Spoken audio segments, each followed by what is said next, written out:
When you need mealtime inspiration, it's worth shopping Kroger, where you'll find over 30,000 mouth-watering choices that excite your inner foodie. And no matter what tasty choice you make, you'll enjoy our everyday low prices, plus extra ways to save, like digital coupons worth over $600 each week. You can also save up to $1 off per gallon at the pump with fuel points. More savings and more inspiring flavors make shopping Kroger worth it every time. Kroger, fresh for everyone. Fuel restrictions apply.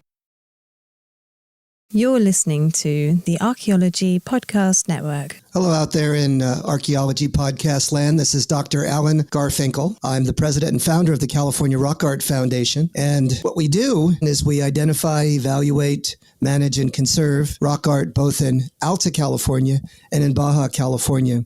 We conduct field trips, we have trainings, exercise, we do research, and in every way possible, we try to preserve, protect, and coordinate treasures of Alta and Baja California rock art, of which there are many and diverse.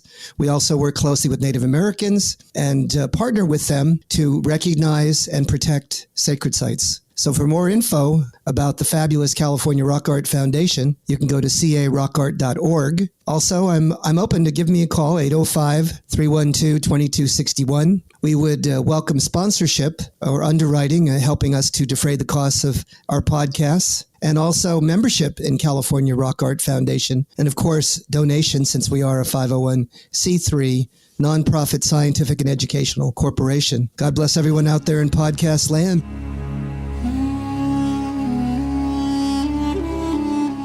You're listening to the Rock Art Podcast. Join us every week for fascinating tales of rock art, adventure, and archaeology. Find our contact info in the show notes and send us your suggestions.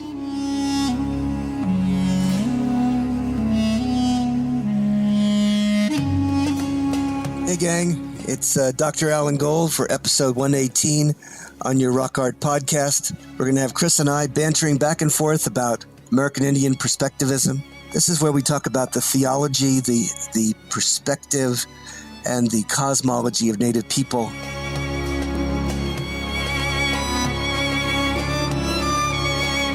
Welcome to the show, everyone. This is Chris Webster, usually the producer of the show, and, well, at least the guy who sits in the background and just listens and is entertained. But today, as you've heard in the past, anytime I come on, that means it's going to be Alan and I, and Alan is going to be telling us about something he's researched, studied, written, is interested in, something along those lines. And today, we're going to talk about Amerindian Perspectivism, right? And we've talked about this perspectivism concept in a few episodes with Johnny Valdez that we just had not too long ago. We can check those out. We'll probably link to those in the show notes. And then also, if you just search Perspectivism on the APN website, you can see some other podcasts related to that topic.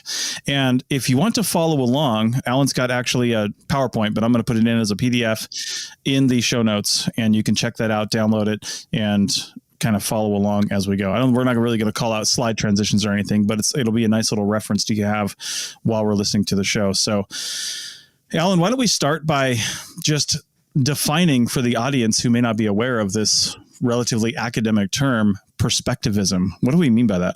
What I'm trying to talk about is that the Western industrial perspective, they call it Cartesian logic, is rather linear. It's based on science. It's based on certain principles that we espouse. We believe that there is a reality to life, and that science can in fact test this reality and examine it, and we can come up with different theories and different facts about the nature of the universe, the nature of our life. And that is the way things are. And we like them that way. And they seem to be logical and dependable and able to be tested and proofed. But that is a very different way of thinking completely than most indigenous native societies throughout the globe. And you probably have had some familiarity with this, haven't you, Chris? Yeah. Well, I mean, I've interviewed a bunch of people and talked about different societies, past and present, around the earth. And everybody really does see things differently. In fact, I got to bring this up because we just interviewed Susan Milbrath and Elizabeth Bacadano, and they are co-editors of a volume on we basically just interviewed them about a new edited volume that they've got out. And Elizabeth did an entire chapter on frogs and toads, because it's about beasts and birds and things like that, and how they're represented, I know, in Mesoamerican culture. And it just, some of the things that just floor me, like we think we understand some things about rock art, but there's so much we don't. Because, like, for example, there's a symbol, like when you have a frog effigy or carving or something like that down in some areas of Mesoamerica. She was working in, like, I think Central America area, not the Maya, but south of there.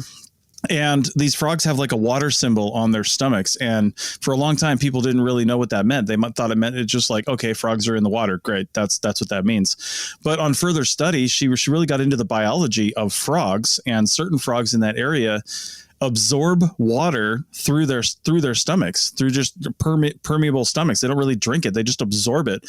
Aztecs and the people down in the area, they knew that. They knew that the biology of these frogs. They didn't call it biology, of course, but they'd watched them enough to know that, hey, this is going on here. And then they would use that water symbol on other things that would represent sort of the absorption of water, if you want to say it like that. And it's fascinating to me how much the perspective, as we're talking about, of Native peoples was just influenced by their surroundings, and how much it's not these days, with us. I mean, it is to some people, but very, very different. We're influenced by other things, but they were influenced greatly by their surroundings. Yeah. So to kick it off, what makes, I guess, this Amerindian perspective, or even global indigenous perspective, different is there's this intimate and direct connection between these people and their environment. Mm-hmm. People and their environment. What I mean by that is the land, the animals, the plants, the cosmos, the natural world, and the celestial universe is integrated and unified and connected to the way in which they process and deal with life on a daily basis, which is very, very different from the way in which our culture today is, because we're so divorced from that. We're so segmented and partitioned and insulated. Don't you agree?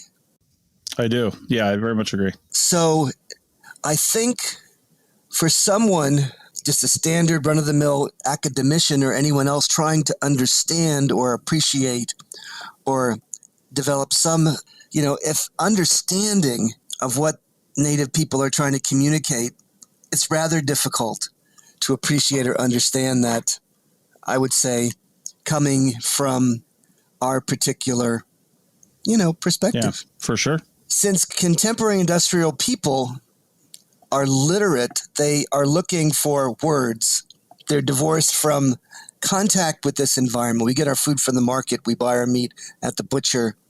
We get our water from the faucet. We tell time by a clock and a calendar.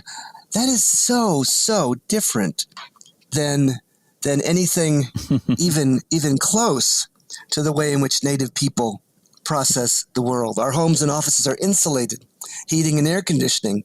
We look at the heavens. We often cannot see the star-filled sky due to light pollution and other considerations. We even rarely recognize the patterned movements of the stars, the moon, and the sun. And when I've talked to people about that, I talk about a winter solstice or summer solstice, and they go, "Well, what is that?" Right. So this is all part and parcel of we're just scratching the surface. So often Native people are connected, tethered to the landscape. They know every nook and cranny, every hill, every drainage, every spring, every river, every rock is part and parcel of their knowledge. Mm-hmm. And we're a mobile people, and we're not connected to the local geography. We move about the planet, and we don't have a hankering or a association with a particular geographical point on the landscape. That is very, very different. And I think the interesting thing about that is, though, like, you're right. Native peoples in general were just intimately aware of their immediate surroundings and probably the region, within reason, within walking distance, of course, and everything around there. And while we don't have that intimate knowledge of our surroundings, we have an incredible knowledge of the rest of the world that Native people just simply didn't have. Like, we know about other cultures and other countries, and, could probably point them out on a map. And it is a different perspective. I wouldn't say it's a worse one, but it's a different perspective. We're aware of our place in the universe, like physically, not just metaphorically and spiritually. Right. If you have Amerindian perspectivism, we've got transcultural perspectivism. Sure. That's the terminology. We're getting into a global environment and interconnecting with the world on a digital platform. Mm-hmm. But if we take a step back, these Native American, these indigenous religions and religious ideas sometimes are looked upon as primitive, simplistic, silly, naive, etc., etc. But remember that even our so-called major world religions, Christianity, Judaism, Islam, often incorporate the exact same spiritual ideas and religious metaphors, having their origins or analogs in ancient indigenous religions. Yeah. So the centrality of sacrifice, the propitiation to the divine, the cycle of birth, death, and rebirth, a covenant, a formalized relationship, an agreement or contract with the Creator, prayer, intercession, metaphors of light and darkness, priests and ritual specialists, ceremonials, first fruit rites. Think about confirmation, baptism, bar and bat mitzvah, quinceañeras, marriage, funerals, etc. So we're not that far afield from these very different platforms if we try to capture or appreciate the parallels. How's that? Yeah, that's true. The concepts of ritual, sacrifice, singing, dancing, oral tradition, covenants of light and darkness, flesh and blood, ritual priests as intermediaries, these ritual costumes, these ceremonial instruments, even this thing about caves as portals and to the supernatural and entrances to the ethereal realm, they're not so different from some of the things we've talked about in various religions. Mm-hmm. No, they're not. Especially with Catholicism. I don't know why, but Catholicism seems to have hankered on to some of these principles in a way that some of the other religions have not. But I'm sure that if you look to Buddhism and others, they have, a similar kind of a connection. Mm-hmm. When you're talking about these cultures, and we're talking about pre-agriculturalists, which of course is most of the period of time when we're dealing with archaeology, subsistence, making a life way, finding proper food, was a direct result of the energies of women and men on their households. They only eat what they were able to harvest or kill. And if there was a drought or a bad season or fire or some sort of key economic plant such as pinon or acorns or some other staple crop, and it failed, they were facing death and starvation. Oh, yeah. Large game animals, of course, could be hunted. You're talking about bighorn sheep, antelope, elk, deer, moose, etc. But they're not so easy to acquire, not with the kind of technology that was characteristic of most of our prehistory. Would you agree? Yeah, I think so. And I think with that, let's go ahead and take a break and come back on the other side and continue discussing this topic back in a minute. Your cardiologist knows your heart, and your mom knows how to mend your heart. Your ophthalmologist helps you see, and your best friend makes you feel seen. A visit to your physical therapist can heal your shoulder, and a visit to your grandma can heal your soul. Your health is a journey you don't take alone. Just like the people around you, all of us at Kaiser Permanente work together to help care for all that is you. Learn more at kp.org. Kaiser Permanente, for all that is you.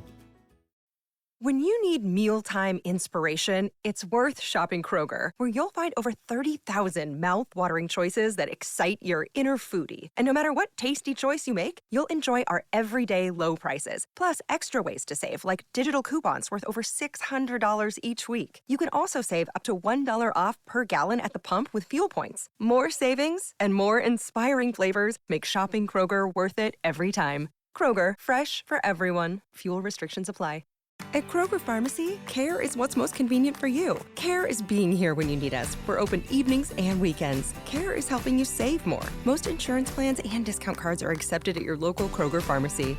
Care is saving you time by managing your prescriptions online. You can request refills, check order status, and more. Care is convenience that works for everyone. Kroger Health, a world of care is in store. Services and availability vary by location. Age and other restrictions may apply. For coverage, consult your health insurance company. Visit the pharmacy or our site for details. Welcome back to the Rock Art Podcast, episode 118. Alan, continue on. We ended the last segment there, and we were just in mid-thought, so let's keep this going. We're talking about large game animals. You know, you want decent meat packages if you're going to risk your life and, you know, do this kind of work and try to harvest the game and slay these large animals. We're talking about, it's still rather difficult. Mm-hmm. I talk to people who work with, as you know, the assistants to these game drives or these game where they try to get a bighorn sheep. They're using high-tech technology, and it doesn't always work. They can't always get one, even though they're around and they know they're there. They gotta find them, right? Mm-hmm. And then they gotta make sure that they don't see them, because if they see them, they're gone, right? And then they've got to be able to get close enough to get a shot off, and then they've got to be able to kill them. It's not so simple. Mm-hmm. It's really difficult.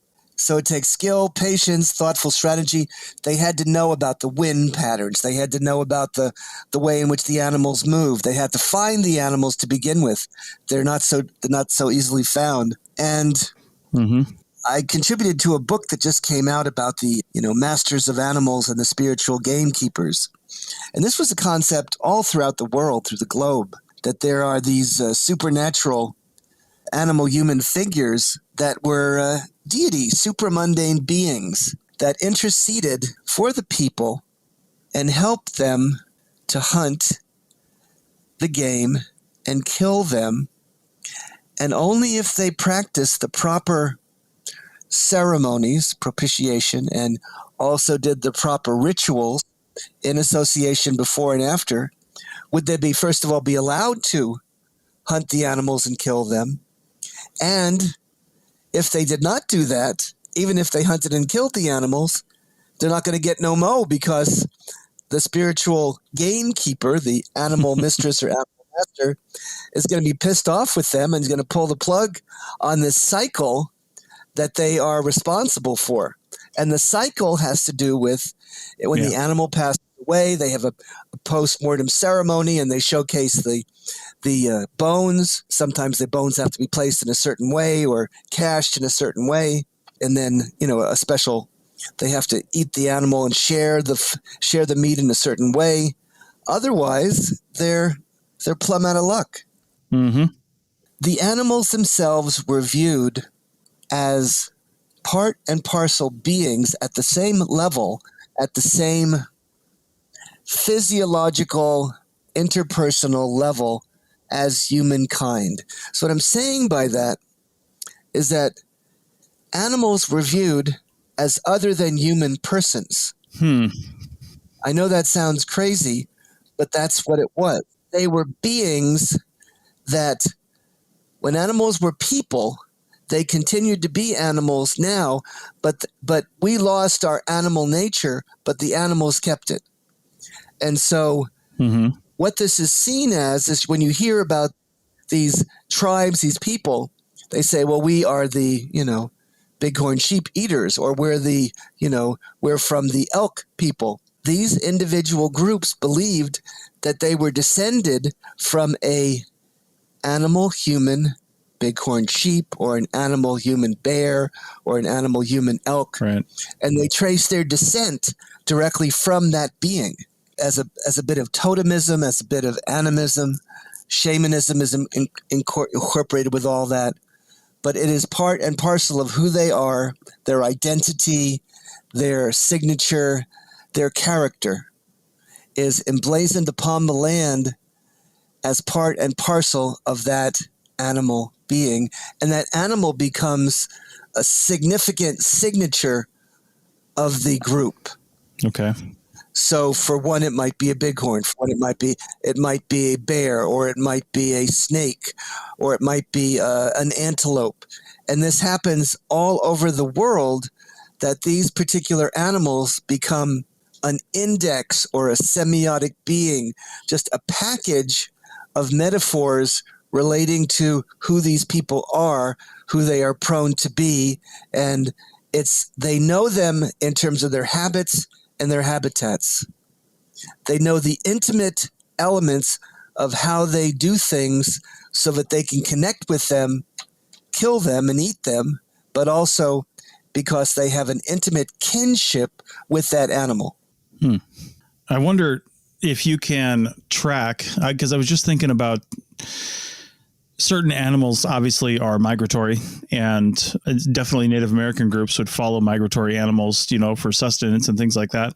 But then also, as things changed and maybe tribes got bigger and, turned into larger entities and moving was hard, then they would become more sedentary in certain places. And then, maybe deal with migratory animals as they came through, but started hitting more non-migratory game, smaller game that doesn't migrate, and mammals I'm talking about, not just birds, but those sorts of things. And I'm wondering if the like kinship felt with animals can be traced through that sort of tend towards sedentary behavior. You know what I mean? Like as the animals changed in the symbolism, the rock art, and how they thought about the world, how that was parallel with their settlement patterns. Well, they morph, they change. So there's an evolution of changes in the symbolism and the ideology. There's a change in the meaning and metaphor, but the symbols can be deconstructed, and you can see the sort of evolution of how people's beliefs are altered by the changes in their demography and in the subsistence basis, in the way in which they're conducting their activities, in the complexity of their civilization. You can think about it in the sense of thinking about the great high cultures of Mexico, who still practiced, a livelihood or a religious metaphor relating to snakes. And that became the significant element to who they were and what they were. It was snakes in the sun. It was all about those particular elements that became the hallmarks, the pinnacle of their signatures again and again. Now, those go way back. And so there's a continuous thread that you can deconstruct and see all the way back to when they were hunter-gatherers and see that same element. It didn't have exactly the same meaning, but yet they were still depicting and using those particular creatures as a means of communicating who they were. Now, the other thing that I haven't mentioned that's rather important here is that if you're dealing with rock art, since we're talking about this is a rock art program, one of the places that you want to put your rock art is where you see those creatures. You can see them in the rocks. The rocks have shapes, the rocks have, particular forms, and the forms of those rocks sometimes mirror the actual forms of the animals. I think back to the creation site in the Tehachapi Mountains, where you can see the rabbit, you can see the raven, you can see the turtle. They're there plain as day. Also, what you see is this portal, this relationship between a nexus that we're going into. We're looking for some means of entering another world. And this particular world is a layered universe, so that if you want to go to the animal underworld and ask for some help from this animal mistress, animal master, supernatural gamekeeper, you have to do so through some sort of a clefted rock. So if you're a shaman and you want to help someone do that, or if you want to do that yourself, you want to find a rock that's been broken in two and has a distinctive shape and size and cleft in it. And so if you have a split rock then you have the possibility of a portal. And that's almost always where you're going to find the rock art paintings, the rock art drawings will be especially abundant and concentrated on these enigmatic, mysterious, clefted rock landforms. Make sense? Yeah, that does. It's really interesting. Again, it goes back to the intimate relationship with the landscape. And, the human brain has always been an amazing pattern recognition device. I mean, we do it now without even thinking about it. But we don't do it as much. I mean, you do it when you look up at the sky and you see shapes in the clouds and constellations and things like that. But when you just live outside and you live with nature at all times, you're going to start seeing, patterns where, maybe we wouldn't see them today. And of course that would be rolled into your perspective. And, you just segued perfectly because I said the timing of the seasons was measured by the movement of stars. Mm-hmm. You see the stars, and the stars are beings. They're alive. They're sentient. They have agency. The first star you see in the morning is Venus, and it's considered to be the morning star. The last star you see at night is Venus again, and that's considered to be the evening star. Those are the twins. Mm-hmm. That's shown that's a bit of a resurrection. It's a rebirth. It's a renewal process.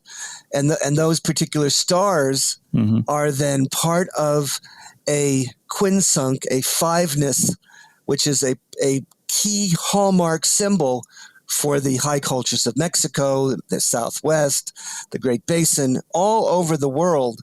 They have this interconnection looking at a set of symbols that we've talked about before, sort of this box cross symbol that has to do with connections and the upper atmosphere and the lower atmosphere and the center being a tether, mm-hmm. a ladder that runs from the heavens to the underworld. And that particular tether, that particular line is known as an axis mundi, or the axis of the world. And that is depicted in the rock art. Right. How do you see it? Well, in the grapevine tradition, you see it as some sort of an E, and they show the different brackets of the different compartments of the universe, the lower, the middle, and the upper. All right. Well, with that, let's take our final break and come back and wrap up this discussion on the other side. Back in a minute. When you need mealtime inspiration, it's worth shopping Kroger, where you'll find over 30,000 mouth-watering choices that excite your inner foodie. And no matter what tasty choice you make, you'll enjoy our everyday low prices, plus extra ways to save, like digital coupons worth over $600 each week. You can also save up to $1 off per gallon at the pump with fuel points. More savings and more inspiring flavors make shopping Kroger worth it every time. Kroger, fresh for everyone. Fuel restrictions apply. Your cardiologist knows your heart, and your mom knows how to mend your heart. Your ophthalmologist helps you see, and your best friend makes you feel seen. A visit to your physical therapist can heal your shoulder, and a visit to your grandma can heal your soul. Your health is a journey you don't take alone. Just like the people around you, all of us at Kaiser Permanente work together to help care for all that is you. Learn more at kp.org. Kaiser Permanente, for all that is you. When you need mealtime inspiration, it's worth shopping Kroger, where you'll find over 30,000 mouth-watering choices that excite your inner foodie. And no matter what tasty choice you make, you'll enjoy our everyday low prices, plus extra ways to save, like digital coupons worth over $600 each week. You can also save up to $1 off per gallon at the pump with fuel points. More savings and more inspiring flavors make shopping Kroger worth it every time. Kroger, fresh for everyone. Fuel restrictions apply. Welcome back to the Rock Art Podcast, episode 118. We're talking about Amerindian, which is a hard word to say, perspectivism. There you go. So I want to talk a little bit more about, astronomy, cosmology, things like that, because I know I've definitely talked to people who, even people who are archaeologists, but they find it hard to believe because of our own perspectivism that Native Americans or anybody around the world could have possibly aligned an entire structure or city, if you will, or even something as small as an alignment of rocks to something astronomical like the solstice or, something else that is regular and predictable. And I'm like, man, if you just live that every single day, again, it goes back to this perspective of just living that kind of thing every single day and being in it. It becomes more obvious than to people like us who there's days when people don't go outside. There's days when I don't go outside. You know what I mean? Because I don't have to. It's a terrible day right here down in Mexico. It's been 40-mile-an-hour winds. I went outside once. Exactly. I can do that. So there's two sites I want to talk about very quickly. One I've talked about before. It's called Mary's Cave. And if Mary's Cave isn't an archaeoastronomical site, it's it's nothing, because the entire roof of that cave is painted with cosmic elements. It's stars and moons and brights and cosmic this and cosmic that. And so completely enraptured, encased in this particular rock shelter is sort of this cosmological nexus, all beautifully ensconced in this cave. And so the archaeologists, when they went in there, one of the first things they did was, wow, this is really quite interesting. And they identified that if you're at that cave during the winter solstice, I think it's sunrise or sunset, be sunrise, and also during the equinox, along the horizon, specifically on the horizon, there's a niche that you can watch and see that sun come up in that absolute niche, and it's there. And that is an absolute alignment. An astronomer spent the better part of, I think it was 20 years studying that site and came up with, much more specific evidence, compelling evidence that this is exactly what's going on there. On Mary's Cave, we often talk about relative dating in rock art. And if you see an animal, for example, on rock art that is extinct, well, you know that the rock art must date to at least that point where the animal existed, right? Because they would have known about it. Now, it's, of course, replicate something like that. Now, Mary's Cave and these astronomical alignments, I'm thinking of like Serpent Mound in Ohio, where Serpent Mound doesn't quite line up with the solstice. But if you roll it back to some of the other datable elements there, it does, right? Because if you go back thousands of years, it moves. He was able to reconstruct precisely the years, the particular pattern of years when that particular intersection would be precisely manifested. Exactly in that notch. Right. And it was back to about AD 1500 and a little bit earlier than that as well. So between AD 1000 and 1500, that sun came up in that notch, just precisely there. Yep. He was saying that even given the clarity of the horizon in the desert area, he said there's a green burst of solarization that comes when that sun pops up on that horizon. And he has seen it before, so he wanted to make that known. Also, on Walker Pass in the far Southern Sierra, the highest peak in that part of the country, you go to a big split rock up on the hillside, and there is a depiction of the sun coming up over that mountain. Well, if you're there on winter solstice sunrise, as I was with the native people that are descendants of that tribe that lives there, lo and behold, that sun just sits right there on top of that peak. And it sits there for about better part of maybe 30 seconds to a minute. And it is precisely sitting on that peak. And this glowing orb, pops up and brightens up the entire hillside. It is magnificent. And I'd have to say it's one of the highlights of my life to experience that. Amazing. Wow. It's one thing to see pictures of it. It's another thing to actually be there and wait in the cold dawn, freezing your butt off, waiting. And when is that sun coming up? Why is this light not hitting? It's not going to come up. I don't care. Let's go. And finally it shows up. You can see it creeping ever so slowly. Then boom, this giant orb hits and pops up and brightens the entire side of the hillside. I mean, talking about perspectivism and how that changes through time. I don't know if anybody's actually studied this or not, but if you were to look at the rock art in one area and we know, we can infer that certain, panels and elements are older than others, through various means. But do you know if there's a prevalence? Let's take the Coso rock art of like, say, China Lake or something like that, Little Petrogrove Canyon. There's so many. Do you see a shift in the focus of the rock art through time? Like maybe there's more animals in this period and more, astronomical elements during this period and things like that. Absolutely. Okay. That's awesome. The earliest rock art that you see like in the Cosos, and they've dated it through associations and other ways to date this stuff, is a very deeply gouged, almost sculptural rock art that's completely abstract. And that's, 10,000 years old, at least, minimum. Then you get this burst of cosmological wonder where you get these decorated animal-human figures that are mostly female. And there they are just so finely etched, pecked in beauty. They're big, they're effervescent, they're flamboyant, they're gorgeous. And then the next thing is from that patterned body, they become solid-bodied. They lose the patterning in their torsos and they become solid. And after that's when the solid bodies come in, that's when the bighorn sheep hunters come in a big way. That's when you start seeing them hunting them with atlatls and then seeing them with bows and arrows. And that's the big time for the hunting of bighorn sheep, because the bighorn sheep move in there and then they become the dominant element. No more is it animal-human figures. It's the bighorn. So then that's the last gasp of, when you get larger than life-size bighorn sheep and you got this whole repertoire going in there, that's the Kosos.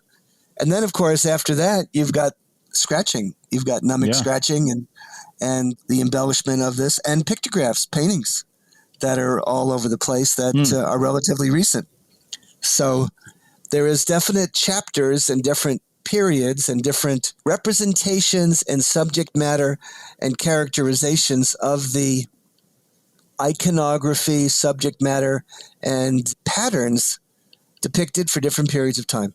So Native people often see the natural world as one that's transfixed with power.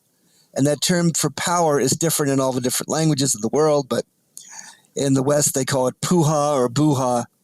And this power, this energy, this mojo, it was something that was intertwined with everyday life. It was something that existed as a tapestry of daily existence. It's something that places had power, and people had power, and animals had power, and varying amounts of that power were important. You could acquire power, you could lose power, and it just depended upon who you were and how much power you had as to how much influence you might have over the supernatural realm. So these rituals, these sacred narratives, these ceremonials, they were partly about trying to benchmark one's existence and deal with sort of this animated world, this interconnected ideology, this web and cycle of life. And everything about you, everything you saw, you tasted, you touched, was alive with power. Animals, mountains, rocks, caves, springs, lakes, trees, lightning, wind. They all had life in them, agency. They all were sentient beings. They were not simply a metaphor, but every part of the day and every movement was a reality to these people. They could sense it. They would understand or grok or grasp what was going on by testing the waters or sort of getting a sense of what was going on in the universe when they were walking upon the land. So to wrap up, how does this knowledge of perspectivism and through time for different Native American groups help archaeologists understand and study them through our work? Well, when you see pictures on the rocks, I think you get a much deeper sense of what they're trying to communicate. I think if you can grasp even superficially anything from what I've said, then you can at least come to some superficial sense, some sort of tangential way of at least grasping a minute amount of what is going on in these paintings, these pictures, these panels. They're not just, bric-a-brac. They're not just, skidamarink things. They are embellishments and communications of ancient people that communicate who they were, what they were, their passions, their beliefs, their sacred stories, and they're communicating something to us about their world. Okay. Well, I think with that, we will call it. This was an awesome kind of wrap up to some of the perspectivism focused podcasts that we've had in the last few weeks, or the last few episodes, I should say. And it's a never ending conversation, basically. So take a look at your show notes. We've got the link to the Archaeology show, the most recent episode that came out just before this one did.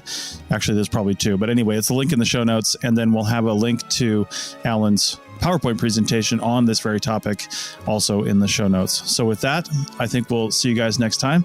And thanks for listening. Take care, gang.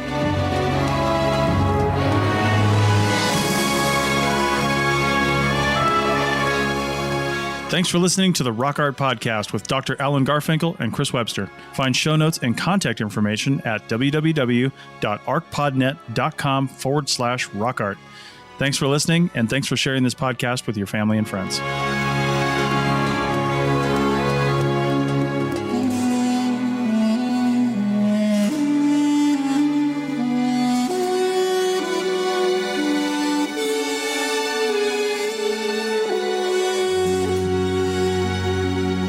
This episode was produced by Chris Webster from his RV traveling the United States, Tristan Boyle in Scotland, DigTech LLC, Cultural Media, and the Archaeology Podcast Network, and was edited by Rachel Roden. This has been a presentation of the Archaeology Podcast Network. Visit us on the web for show notes and other podcasts at www.archpodnet.com. Contact us at chris@archaeologypodcastnetwork.com.